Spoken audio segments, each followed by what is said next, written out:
People sometimes ask me when I stopped trusting my parents to look out for me, and I used to say it happened all at once on one particular afternoon in August. But the truth, the more I turn it over, is that it happened slowly, in 100 small moments that I only understood as a pattern once I was far enough away to see the whole shape of it. What I can tell you is that by the time I actually needed my parents to come through for me, I had already, quietly, without ever announcing it to anyone, stopped needing them to. My name is Renee, and I want to tell you about my brother's car and about a college fund that had my name on it for 17 years, and about the one secret I kept from my family that ended up being the only thing that saved me. I was the older of two kids, and my brother Tyler was 3 years younger, and if you had asked either of our parents at any point during our childhood whether they loved us equally, they would have said yes without a second's hesitation, and I believe they believed it. That's an important thing to understand going in, because this isn't a story about parents who set out to wrong their daughter. It's a story about the kind of love that gets distributed unevenly without anyone ever deciding to distribute it that way. The kind that just pools, over years, in the direction of whichever child seems to need it more urgently in the moment, until one day you look up and realize the pooling has become a permanent shape. My father, Gary, ran a small HVAC business he'd built from nothing. The kind of man who measured his own worth by what he could provide, who came home every night smelling faintly of solder and duct sealant, and sat down to dinner already half asleep from 12 hours of physical work. My mother, Carol, worked the front desk at a dental office and managed the family's finances with an anxious, careful precision that came, I think, from having grown up with very little herself. Money in our house was never abundant, but it was always accounted for, tracked in a spiral notebook my mother kept in the kitchen drawer, every expense written down in her small, tight handwriting. Tyler was, from a very young age, the kind of kid that things happened to. Not through any real fault of his own, at least not at first. He struggled with reading in a way that wasn't diagnosed as dyslexia until 4th grade, and by then he'd already absorbed the idea that he was the slow one, the one who needed extra help, and that identity calcified around him in a way that shaped everything that came after. Our parents, understandably, poured enormous energy into him during those years, tutors and specialists and long nights at the kitchen table with flashcards, and I don't fault them for that. A kid who's struggling needs help, and they gave it to him. What happened, though, and what I don't think either of them ever fully recognized while it was happening, is that the habit of worrying about Tyler first became so deeply worn into our family's daily rhythm that it never really stopped. Even once the reading trouble resolved itself in middle school and Tyler turned out to be, underneath all that early struggle, a perfectly capable, if not especially motivated, student, the worry had become a kind of muscle memory.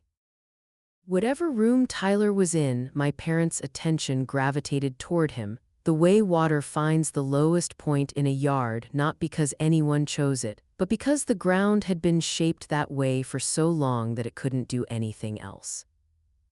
I was the opposite kind of kid in almost every way that mattered to a household running on limited attention.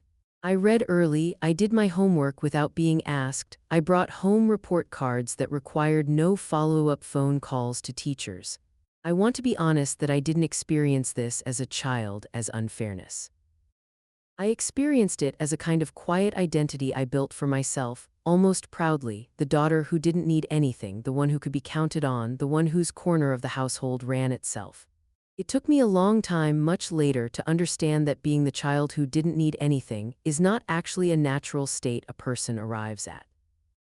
It's a role a kid learns to perform because the alternative, needing something and not getting it, hurts more than simply deciding not to need it in the first place.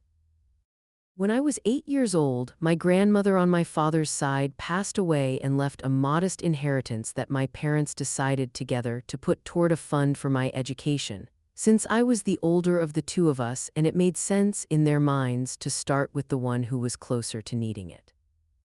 They opened it as a custodial account in my name, funded it with the bulk of the inheritance, about $11,000 to start, and added to it steadily over the years, birthday money, tax refunds, whatever they could spare. My mother kept a separate page for it in her spiral notebook, a running total. She updated a few times a year, and when I was young, maybe 10 or 11, she showed it to me once, this growing number, and told me it was going to be my ticket to becoming whatever I wanted to become. I loved that notebook page. I used to ask to see it sometimes, the way other kids might ask to look at old photographs just to watch the number get bigger, to feel the shape of a future opening up in front of me that felt, for those years, genuinely secure. By the time I reached high school, the fund had grown to a little over $22,000, and it had become, without anyone ever saying so directly, a fixed point in how our family talked about the future. My future, specifically. Nobody ever opened a fund for Tyler in the same deliberate way, and I don't think that was cruelty on my parents' part, so much as a kind of practical triage. The same instinct that sent tutors his way in elementary school, now aiming resources toward whatever seemed most urgent in a given season. In college, for a kid who was still struggling academically in early high school, didn't feel urgent to them yet the way it did for me. I want to pause here and tell you about a specific evening, because I think it matters for understanding everything that came later. I was 16 and Tyler was 13, and we were all at the dinner table, and my father was talking, half joking, about how he hoped Tyler would take over the business someday, since Tyler had always liked helping him with small repair jobs on weekends, tagging along in the truck, learning the tools. My mother said something about how nice it would be having one kid settled close to home in the family trade and one kid off doing something bigger with a degree. "Renee's going to go do something impressive," my mother said, reaching over to squeeze my hand, and I remember feeling a warm glow of pride at that, the particular pride of being cast publicly in a story about your own future. "And Tyler's going to keep the business in the family, 2 different paths, both good ones." I didn't know it then, but that comment, said with real affection and no malice at all, was already quietly setting the terms for a distinction that would matter enormously later. The idea that my path required money set aside and protected, while Tyler's path required something else entirely, something my parents assumed at the time would simply take care of itself. The trouble, I think, began the summer I turned 17, when Tyler, freshly 16 and newly licensed, started talking about wanting a car, and more specifically, wanting a particular used truck he'd seen advertised by a coworker of my father's. A truck that was, by any reasonable measure, well beyond what a first car for a 16-year-old needed to be. It had a lift kit and an aftermarket sound system and a price tag of just under $9,000, which was, at the time, more money than either of our parents had ever spent on a vehicle for themselves. My father, to his credit, initially said no, told Tyler that was too much car for a first car, that he could look for something smaller and more sensible, something in the $2,000 or $3,000 range, which was what my parents had always talked about affording for a first car for either of us eventually, when the time came. But Tyler wanted that truck with an intensity I hadn't seen from him about much else. And Tyler, over that summer, had also fallen in with a new group of friends at school, older boys, several of whom already had trucks like the one he wanted. And there was something in the way he talked about it, the way he'd come home describing what his friends drove, that I think touched a nerve in my father specifically, some old wound about not having had much himself as a kid. About wanting his son to have things he'd never had. I remember the night the conversation shifted, because I was in the next room doing homework and the walls in our house were thin enough that I heard most of it. My father had come home from a long day and Tyler had brought up the truck again. And this time, instead of the usual no, my father was quiet for a long moment. And then I heard him say, in a voice that sounded almost as though he was working out the logic of it as he spoke, "You know, your sister's got that account from your grandmother. It's grown a good bit over the years. Maybe there's a way to help you out and still leave your sister plenty for school." I sat very still at my desk, my pencil frozen over an unfinished worksheet, waiting for my mother to object the way I was certain she would. Instead, after a pause, I heard her say, carefully, "How much would we actually need to touch? Not all of it, surely." I want to be honest that in the moment I didn't fully register what I was hearing as a threat. It sounded from the next room like the beginning of a conversation, not a decision, and I told myself that night that surely they were just talking tea. The way parents talk through possibilities out loud without meaning any of them seriously. I didn't know it then, but that was the night everything started to change, though it would take another year before the change became something I could no longer talk myself out of seeing. Over the following months, the truck conversation didn't go away. It resurfaced at dinner, in the car, in the particular tense undertone that settles over a house when a decision is being made in installments rather than all at once, each small concession making the next one easier. My father, I came to understand later, had gone and looked at the truck himself, had let Tyler sit in it, had let the coworker selling it talk about what a good deal it was, how it wouldn't be on the market long, and somewhere in that process the $9,000 truck stopped being an extravagance my father was resisting, and became instead a problem my father was trying to figure out how to solve. I brought it up once, carefully, with my mother on a Saturday afternoon while we were folding laundry, the safest kind of setting for a difficult conversation in our house, hands busy, no need for direct eye contact. "Are you guys really thinking about using my fund for Tyler's truck?" I asked, trying to keep my voice light as though I were asking about something minor. My mother didn't answer right away. She folded a towel, set it on the stack, picked up another one. "We're just talking about it," she said. "Nothing's decided. Your dad worries about Tyler getting in with the wrong crowd if he doesn't have his own way to get around, doesn't have something of his own to be proud of. You know how he gets." "But it's my fund," I said. "Grandma left it for me." "She left it for the family," my mother said, and I remember that sentence specifically because it was the first time I heard the account reframed that way. No longer my ticket to becoming whatever I wanted to become, but a family resource available for whichever child's need felt loudest in a given season. It's not like we'd take all of it, just enough to help your dad help your brother. You'd still have plenty left for school. I didn't push further that day. I want to be honest about why, because I think it matters. I didn't push because pushing wasn't a skill I had. I had spent my whole life being the child who didn't need anything, and asking directly for something, insisting on something, standing in the middle of the kitchen and saying no, "That's mine, don't touch it," required a kind of muscle I had simply never had occasion to build. So instead, I did something else. I went quiet, and I started paying very close attention, and I started, without telling anyone, making a plan of my own. I was a junior that year, and I had always been a strong student, though not in a flashy way, not the kind of kid who got singled out for special recognition. I studied because I liked studying, because it was the one arena of my life where the rules were clear and the outcomes were mostly within my control. That fall, a guidance counselor named Mrs. Alvarez, who I'd had maybe 3 real conversations with over the course of my entire high school career, called me into her office one afternoon and told me almost offhandedly that my test scores and my transcript put me in a strong position for a particular scholarship program, a full-ride merit scholarship offered by a state university a few hours from home, one that covered tuition, housing, and a stipend for books. Provided you maintained a certain grade point average and completed an application process that included essays and an interview. I remember sitting in that small, cluttered office, papers stacked on every surface, and feeling something shift inside me, a small, private door opening onto a possibility I hadn't let myself consider before. "It's competitive," Mrs. Alvarez said, "but you've got a real shot. I'd encourage you to apply." I didn't tell my parents that conversation happened. I want to sit with that decision for a moment because I think it's the hinge of this whole story, and I want to be honest about why I made it, because it wasn't spite, not at first. It was something closer to instinct, the same instinct that had taught me years earlier to keep my needs small and quiet.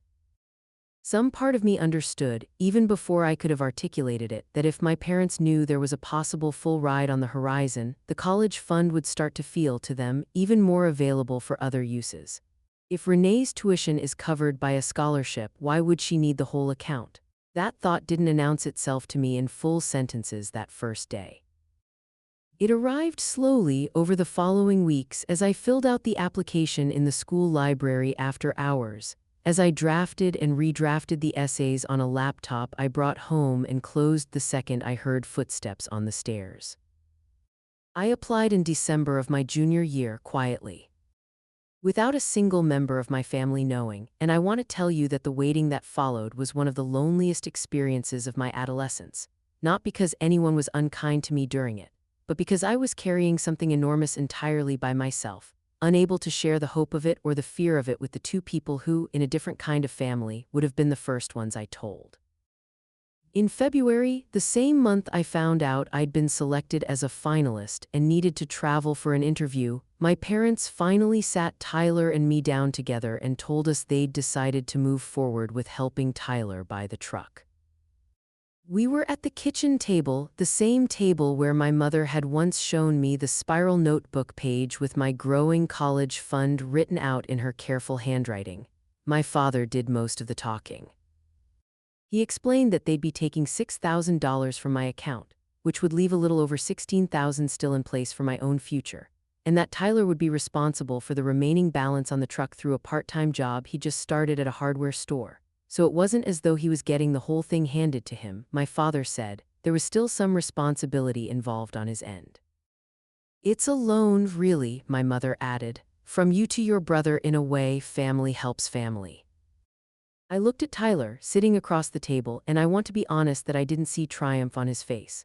I saw something closer to discomfort, a boy who was 13 when this whole saga started and was now 16 and old enough to understand, at least partially, what was being asked of his sister on his behalf, even if he wasn't old enough or brave enough to say anything about it out loud. It's not a loan if I never agreed to it, I said, and my voice came out steadier than I expected, though my hands under the table were shaking. And it's not a loan if there's no plan for him to pay it back to me specifically. Renee, my father said, in the tone he used when he thought a conversation was getting away from its intended shape, we're not trying to hurt you here, you'll still have plenty. This is a family decision. It's my name on the account, I said. Grandma left it to me. She left it to the family, my mother said again, the same sentence from the laundry room, and I understood, hearing it a second time, that it had become the settled explanation, the story they'd told themselves enough times that it had hardened into something they genuinely believed. I didn't scream. I didn't cry, not there at the table, though I cried later, alone in my room, in the specific, exhausted way of a person who has just watched a boundary get crossed that they'd been quietly, desperately hoping wouldn't actually happen, even after months of watching it approach. What I did at the table was something smaller and stranger, something that surprised even me in the moment. I nodded and I said, okay, and I got up and cleared my plate and I went upstairs, and I did not tell them that night or for a long time afterward that I had a scholarship interview in 3 weeks that could make the remaining $16,000, and eventually all of it, irrelevant to my future entirely. I want to explain why I made that choice, because at the time it felt less like a decision and more like a kind of self-protection I didn't fully understand until much later. I called my best friend, a girl named Priya who I'd known since middle school, the night of that dinner table conversation, and told her everything: the truck, the $6,000, the scholarship interview I hadn't mentioned to anyone at home. You have to tell them about the scholarship, Priya said. At least tell them you're a finalist. Maybe if they knew there was a real chance you wouldn't need the fund the same way, they'd back off on taking more of it. Or, I said, they'd decide the whole account belongs to Tyler now, since I've apparently got a backup plan and he doesn't. Priya was quiet on the other end of the line for a moment. You really think they'd do that? I think, I said, slowly working it out even as I said it, that every single time in my whole life there's been a decision between what I need and what Tyler needs. Tyler's need has won, even when I never said a word about mine. I don't know what happens if I hand them a reason to think my need just got smaller. I don't want to find out. That's a really lonely way to live, Priya said, gently, not as an accusation, just as an observation, the kind only a good friend can make without it landing like a wound. I know, I said, but it's also the only way I can think of to make sure at least one part of my future doesn't end up depending on somebody else's decision. I don't offer that conversation as proof that I was right, exactly. I've gone back and forth over the years about whether keeping the secret was the healthiest choice available to me, and I don't think there's a clean answer. But I understand now, with the distance of time, that a 17-year-old who has spent her whole life being the child who doesn't need anything does not, in a moment of crisis, suddenly develop the instinct to ask for help. She develops instead the instinct to solve the problem herself quietly, and to tell as few people as possible until the solving is finished. The scholarship interview happened on a Saturday in early March in a city 3 hours from home, and I told my parents I was going with the debate team on an overnight trip, A lie I still feel a small twist of guilt about, even now, even knowing everything I know about why I told it. Priya's mother, who I'd told the truth to, drove me there and waited in the lobby of the administration building for the 2 hours the whole process took, opening statements and a panel interview and a written response section, and afterward bought me a milkshake at a diner near the highway and told me with more confidence than I felt myself that I'd done beautifully. I found out I'd been selected 6 weeks later, in April, a letter that arrived at the house addressed to me, which I intercepted from the mailbox myself, having checked it daily with an intensity that in hindsight must have been obvious to anyone paying attention, though nobody was, which tells you something on its own about where everyone's attention was actually pointed that spring. I remember standing in our driveway, reading that letter twice through, and feeling something enormous and complicated move through me, not simple joy, though there was joy in it, but something closer to a held breath finally being released after months of not knowing I'd even been holding it. I didn't tell my parents then either. I told Priya and I told Mrs. Alvarez, who hugged me right there in her cluttered little office and said she'd known. She'd just known, and I let myself feel proud in that small circle before I had to go home and fold the letter carefully into a shoebox in the back of my closet underneath old yearbooks, where it stayed hidden for the rest of that spring. I didn't know it then, but that decision to keep the biggest news of my adolescence entirely to myself was quietly rewriting the terms of my whole future, moving it out of my family's hands and into my own, one careful, secret step at a time. The rest of my junior year and the start of senior year passed in a strange kind of double life. At home, the fun conversation resurfaced twice more, small skirmishes rather than full battles. My father mentioning once that Tyler's truck payments were tighter than expected and wondering aloud whether a little more help might be reasonable. My mother, to her credit, pushing back that time, saying they'd agreed on $6,000 and that was where it needed to stay. I watched those conversations happen the way you watch weather through a window, with a strange detachment, because I already knew privately that the $16,000 still sitting in that account, whatever happened to it, was no longer the thing standing between me and my future. It had become instead something closer to a test, a way of finally seeing with clear eyes what my parents would actually choose to do when nobody was telling them there was an alternative. I want to describe an ordinary evening from that period because I think it matters that this story doesn't read as one long, unbroken siege, because most of what actually happened in our house that year was ordinary, even loving, even amid everything else. There was a Tuesday in October of my senior year when my mother, exhausted from a long shift at the dental office, still sat with me at the kitchen table for 2 hours helping me proofread a different, smaller scholarship application. One I'd told her about, a local one worth a few $1,000s that felt safe to mention because it was modest enough not to threaten anything.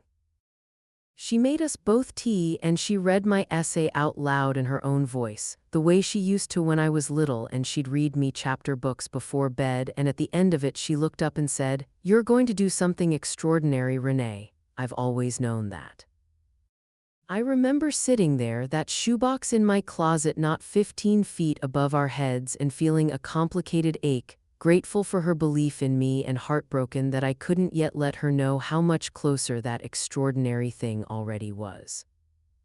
There was also a Sunday that same fall when Tyler, driving his new truck, offered to take me to get ice cream, just the two of us, something we hadn't done together in years, and on the drive he said out of nowhere, "I know it wasn't really fair what happened with your account. I think about it sometimes." I told him I appreciated him saying so, and I meant it, and I understood hearing him say it that Tyler had never really been the architect of what happened. He'd just been a kid who wanted a truck and said yes when the adults around him made it possible, the same way I'd been a kid who wanted a fair shot and eventually stopped waiting for the adults around me to provide one. I applied to college that fall with the scholarship already secured, which meant I could apply anywhere I wanted without worrying whether my parents could help fund it. A freedom I don't think I fully processed at the time, though I feel the size of it clearly now, looking back. I got in everywhere I applied. I chose the university offering the scholarship, both because the program itself was excellent and because some part of me wanted quietly to walk the exact path that had made this whole private plan possible in the first place.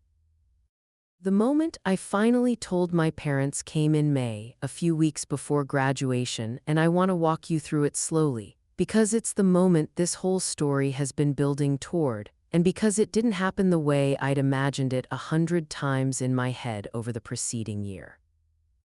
I'd imagined, in some of my angrier private rehearsals, a dramatic reveal, something with an edge to it, a moment where I got to watch my parents realize exactly what they'd nearly cost me. But when it actually happened, sitting at that same kitchen table, it came out gentler than I expected, not because I'd forgiven everything, but because by then I'd had a full year to sit with what had happened and decide, deliberately, what kind of person I wanted to be on the other side of it. "I need to tell you both something," I said one evening after dinner, Tyler having already gone up to his room. "I got a full scholarship, tuition, housing, a stipend for books. I found out back in April of last year. I've known for over a year." My mother's face did something complicated, joy and confusion arriving almost simultaneously. "Renee, that's wonderful. Why didn't you tell us?" "Because," I said, and this was the part I'd rehearsed the most, trying to find language that was honest without being cruel. "I was scared that if you knew I might not need the whole college fund, you'd decide the rest of it belonged to Tyler too. I didn't want to find out I was right." My father was quiet for a long moment, and something in his face when he finally spoke told me he understood exactly what I meant, even before he said anything at all. "You didn't trust us," he said, and it wasn't an accusation, it was just a fact laid out plainly, the way he laid out invoices for his HVAC jobs, no embellishment, just the sum of things. "No," I said, "I didn't, not with that. I trusted you both with almost everything else, just not with that." My mother had tears in her eyes by then, and she reached for my hand across the table, the same gesture from years earlier when she'd told me I was going to go do something impressive. "I don't know what to say," she said. "I don't know how to tell you how sorry I am that you felt like you had to carry something that big by yourself. I think," I said carefully because I'd thought about this part the longest, "that you both love Tyler and me the same amount. I really believe that. But I don't think you've ever noticed how much more often the scale tips toward whatever he needs, and I think part of why I kept the scholarship secret is that some part of me had stopped believing you'd notice on your own unless something forced you to." Nobody said anything for a while after that. My father got up eventually and came around the table and put his hand on my shoulder in the stiff, undemonstrative way he showed affection and said, "I owe you $6,000. Not the family, you. I'm going to find a way to pay it back, even if it takes a while." I told him he didn't have to, and I meant it in the moment, though he insisted, and over the following 2 years in increments of a few $100s whenever the business had a good month. He did in fact pay it back, always with a note attached, sometimes just a few words, once at your grandmother's request. Once because it was always yours until the day, the September I turned 20, that the last payment arrived and the debt, on paper at least, was finally closed. I don't want to pretend that conversations solved everything instantly, or that the shape of our family rearranged itself overnight into something perfectly balanced. Old patterns are slow, stubborn things, and there were smaller echoes of the same dynamic that surfaced again over the years. Moments where I'd catch my mother's attention swinging toward Tyler's latest trouble with the reflexive urgency of old habit, and I learned slowly to name it out loud when I noticed it. The same way Callie and I, in a different family entirely, learned to name our own old currents once they'd been dragged into daylight. What changed, I think, wasn't the underlying tendency so much as everyone's willingness to see it clearly and correct course. Once it was pointed out, which is, in the end, most of what any family can reasonably hope for. It has been almost 12 years now since that kitchen table conversation, and I want to tell you where things stand, because I think the after is as important as the during. I graduated from that university with honors on the full scholarship without a single dollar of family debt attached to it, and I went on to graduate school, also funded in a field, urban planning, that I chose entirely because it interested me, not because it was the safe or impressive thing to choose. A freedom that still feels, even now, like the truest gift that whole difficult year gave me. The remaining balance of the original college fund, the $16,000 my parents never ended up touching after that dinner table conversation, sat untouched in the account for years, my parents too uncertain what to do with it, until I finally told them my second year of graduate school that they should use it, put it toward something that would actually help the family now. And they used part of it with my blessing toward Tyler's own education years later, when he decided at 24 that he wanted to go back to school for a degree in mechanical engineering. A path that made a certain kind of sense once you knew how much he'd always loved taking things apart in that truck of his and figuring out how they worked. Tyler and I are close now, in a way that took real, deliberate work on both our parts. Phone calls where we've each had to say uncomfortable, honest things to each other. Apologies traded in both directions, because he had his own account to settle with me about how it felt growing up in the shadow of being the kid who needed the extra help, just as I had mine about growing up as the kid who wasn't supposed to need anything at all. He came to my graduation, both of them, undergraduate and graduate, and stood in the crowd cheering louder than anyone. And when I finally started my career, he was the one who helped me move into my first apartment, using, of all things, the same truck, older now, a little rusted at the wheel wells, that started this whole story in the first place. My parents are older now too. My father mostly retired from the HVAC business, which Tyler does, in the end, help run part-time, though not in the singular, all-consuming way anyone once imagined for him.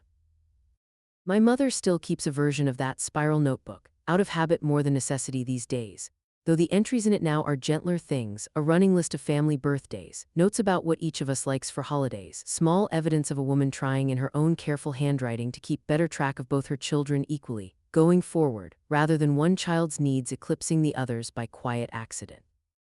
I visit them a few times a year, and there's an ease to those visits now that wasn't always there. An honesty underneath the ordinary conversation about weather and work and Tyler's kids, who call me Aunt Renee and who I love with an uncomplicated fullness that surprises me sometimes, given everything. I think often about that shoebox in the back of my closet, the letter folded inside it for months before anyone else knew it existed. And I understand now that keeping that secret wasn't really about punishing my parents or engineering some later moment of vindication.